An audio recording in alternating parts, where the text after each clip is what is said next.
Down Under, and today we're going to be talking about the free-to-play games to play in early 2020. These videos are going to be less of a list and more like a news show, keeping you in the loop in a free-to-play world. However, a new top 10 is coming very soon on free-to-play first-person shooters, so make sure to go and smash that subscribe button so you can watch the video as soon as it comes out. Alright, so let's get straight into it with our first game, and that's Black Desert Online, which is one of the most hyped MMORPG releases from all the way back in 2014. And it's exciting because this game is finally going free to play on Steam on February 28th. A user on OzBargain leaked this news, which he found by looking at the Black Desert Online page on Steam database, and that showed that this game will be free to claim on February 28th. Now technically this is different to free to play, as with this you will need to claim the game to your library. Now judging from reviews, BDO is a mixed bag, with many praising the game for its beautiful graphics and in-depth customization, however many condemning the extreme grind and hardcore nature. Either way, Black Desert Online is a very popular MMORPG, and if you're interested, this is the perfect time to go and add it to your Steam library, so keep a lookout on February 28th. Quantum League goes and describes itself as a free-to-play time paradox shooter, and my first impression was, what does that mean?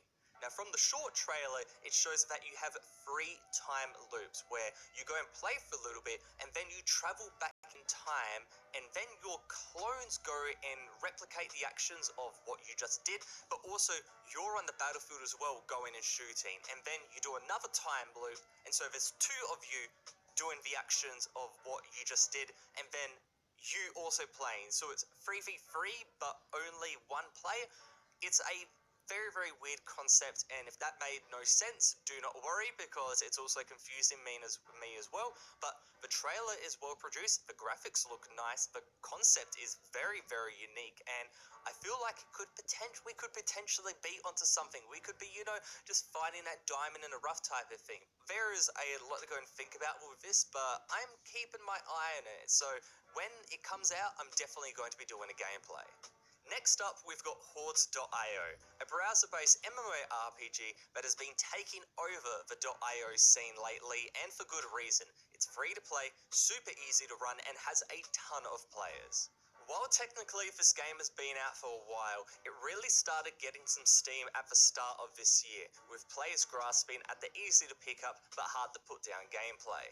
I've played a decent bit, and this is the perfect game if you have 5 or 30 minutes to spare. Quickly hop into a party, kill some monsters, maybe do a little bit of PvP. It's fun and fast, which is awesome. Impressively though, this game has been developed by only 1 person, which is amazing for how detailed and fun Hordes.io is. Now if you guys don't know, Epic Games is giving away a game every week. It's been running for quite a long time, and the next stage has just started, with both Terraria and Assassin's Creed Syndicate both being available from February 21 to 28. I personally haven't played either of these games, but the reviews on them look decent, and hey, they're 3 games that you can claim to your library. What's not to love? Make sure to go and claim them by the end of the week though, and if you're watching and it's past the 28th, then go and check out the Epic Games website and see what's available to download for free.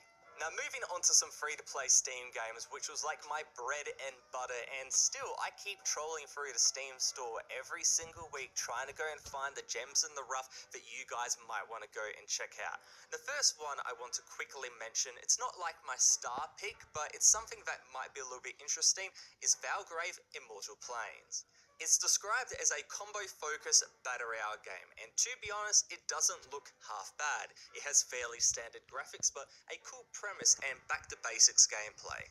The reviews are also quite good, with a mostly positive rating, and quite a few reviews at that, and that's something that is hard to come by for a game that has only been out for 3 weeks. When I go and troll through the Steam store, the first thing I look at is, what's the rating? Is it mostly positive, overwhelmingly positive, is it mixed, so on and so on? But also I look at how many people have reviewed it, and in the case of having, I think this is 350 or 400 reviews, that's quite good for a quite new game. So this is something that I'm definitely going to go and check out quite soon, so I thought I'd let you guys in on it, and maybe we could go and make up our own minds if this is a game worth playing. Continuing on the theme of browser games, let's talk about 1v1.lol. The premise of this game is simple. Be a stripped-down Fortnite clone in the browser. You can quickly hop into a 10-player battle royale match and get straight into the action, as the map is literally just the floor, so it forces you to build. It's a perfect way to go and warm up, as matches are quick and action-packed, but it also doesn't have the annoying aspects of Fortnite, so it's a much more streamlined version. It may look like a bit of a meme, and that was my first impressions as well, but the gameplay is decent and has the basics down. It does feel like Fortnite to an extent. However, a lack of death animations and recoil put me out of the action a bit, but it's still worth hopping on and trying, especially if you want a quick warm-up or if you just want that Fortnite experience in a much more streamlined and succinct package. Now, one of the biggest juggernauts when it comes to free-to-play games is Fortnite. And Fortnite Season 2, Chapter 2 has just been released at the time of recording. Now, I haven't played Fortnite in a very, very long time. Tell me if I should go and try it again, but from what it seems, the game is going from strength to strength with new ideas every season, keeping the format fresh. This season, they're doing something a little bit different. It's called Ghost vs Shadow. A million channels are going to be covering this, so I'll stop talking about it. But Fortnite overall, going from strength to strength, and I don't think it's going to be stopping anytime soon. Now, going back to a game that I used to play a long time ago, let's go and talk about Combat Arms. Now, for those who used to play this game, a few years ago they tried to go and rework it, and they called it Combat Arms Reloaded.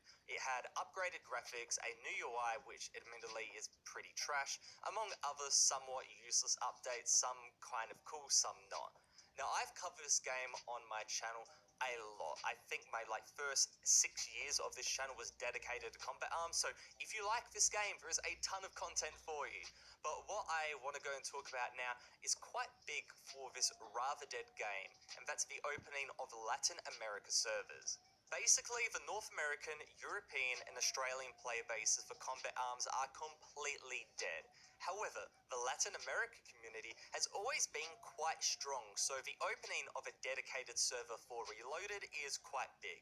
Now, for the longest time, Latin America players have only had access to an alternative and arguably worse version of Combat Arms, so this move is quite big, and I don't know how the developers of Combat Arms, new developers of Combat Arms, the Loft are making money. They can afford to go and put up servers. Maybe it's a last-ditch effort to keep the game afloat. Who knows? But I'm quite interested to go and see if this move pays off, because there's still quite a lot of people that like this very old and admittedly extremely fun game. I personally don't play it anymore, despite it being my favorite game of all time, because there's only so many times you can be screwed by a game developer. But with that said, let's go on to the next game. Next up, we have another shooter, and that's my old friend Warface. If you see my videos a couple years ago, I trashed on Warframe's Battle Royale mode, and for good reason, because it was complete garbage. But the reason I'm bringing it up today is not because of a mode, it's because of what it's now being launched on, and that's the Nintendo Switch. Now, as I said just before, I've had my problems with Warface in the past, not only its mode, but also its extremely pay-to-win nature. But this move is super surprising, but also a little bit cool. A free-to-play military first-person shooter is something that the Switch goes and lacks, and now Warface goes and fills that void. And judging from a little bit of YouTube gameplay, it doesn't seem that bad. With 40 FPS gameplay and decent graphics, it seems okay. Now, is Warface, compared to any other FPS games, all that good? Well, kinda, it's like a 5-4 out of 10 game, right? If I'm on the PC, Warface is not what I'm playing. But hey, on the Switch, it might be different, because to go and get that package onto a small console, it would be a bit of an achievement, and I'm kind of interested in checking it out. Now, to go and end off this video, we've got to talk about Project A, the new free-to-play tactical first-person shooter by the developers of League of Legends, Riot Games. Now, if you guys haven't seen my recent video on Project A, then make sure to go and check it out. Link will be in the top right-hand corner, as it will give you a ton more detail than I can go and cover in this video. But basically, Project A is a class-based shooter mixed with the hardcore FPS nature of Counter-Strike.